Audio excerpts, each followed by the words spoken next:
Hey everyone, and welcome to This Explainer. Today we're exploring an absolutely beautiful ancient Hindu devotional story, traditionally known as a Leela, about baby Krishna. Now on the surface, it's this really charming tale of childhood innocence. But as we're going to see, it actually holds some incredibly profound lessons about human longing, about love, and our endless search for the infinite. Honestly, it's a story that speaks directly to the restlessness of the human heart. So, let's jump right into it. I want you to picture the scene. Night is descending softly upon the completely peaceful village of Gokul. You've got little oil lamps flickering outside these simple mud houses, and cows are resting quietly right beneath this huge, vast canopy of stars.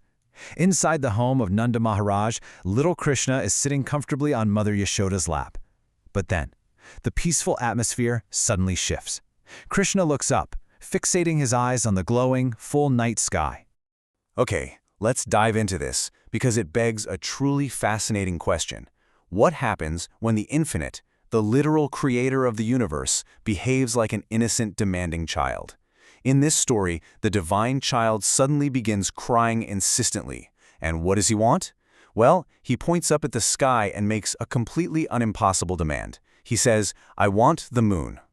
That brings us to Section 1, the divine demand, crying for the moon. So baby Krishna is stretching his tiny hands toward the night sky, reaching for that silver moon shining brightly above Gokul. And he's just crying and crying. Mother Yashoda, like literally any desperate parent, smiles lovingly but is trying everything to calm her child down.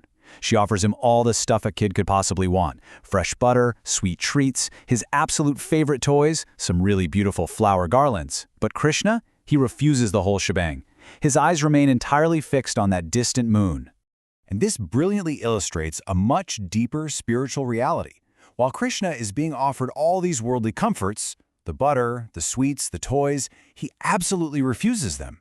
The source text is basically teaching us that, just like Krishna, ordinary material pleasures just can't fully satisfy the human heart. Deep down, you and I, we're constantly seeking something more, right? We're looking for lasting beauty, genuine peace, a sense of eternity, and divine love. In this Leela, the moon serves as this highly powerful symbol. It represents the soul's longing for the infinite. It highlights that no matter how many material comforts we're offered in this world, we inherently seek a reality that exists way beyond it. The soul is just always longing for something eternal. And that distant glowing moon? It perfectly captures that unattainable, profound desire that lives inside literally all of us. All right, moving on to Section 2, the imperfect reflection, the moon and the pot. Mother Yashoda quickly realizes that the toys and sweets just aren't cutting it. So first, she points toward the stars and sings these soft, soothing lullabies. Then, the affectionate cowherd women of the village, the gopis, gather around the crying child. They're laughing lovingly, trying to shift his mood. Finally, one of the gopis has a remarkably clever idea. She brings over a pot of water, places it right down in front of him and says, "Look, Krishna, the moon is hiding right here in this pot." It is such a charming moment in the narrative. Little Krishna looks really carefully into the pot of water. He sees the bright reflection of the moon just dancing beautifully on the surface. Convinced that he finally has exactly what he asked for a brief moment, the divine child smiles. He's totally satisfied by this beautiful illusion resting in the water. Now what's really interesting about this is how it embeds some deeply profound symbolism. The water's reflection, that represents temporary material beauty.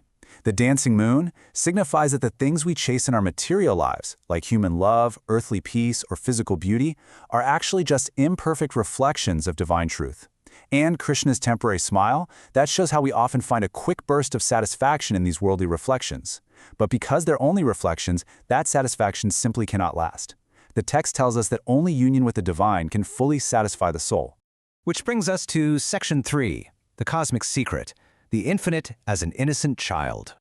The source material presents this absolutely stunning visual and spiritual concept here. As Krishna gazes down into the water at the reflection of the moon, the universe itself seems to be reflected within his own eyes. The breathtaking realization here is that the moon he so desperately desires actually already exists inside him. Think about the incredible contrast at play here. This small, crying child sitting in Mother Yashoda's arms is, according to the text, the literal source of everything, I mean, everything. He is the source of the moon, the stars, the sprawling galaxies, and all of creation itself. Yet through this divine play, this Leela, the infinite creator of the cosmos is behaving exactly like a helpless, innocent child.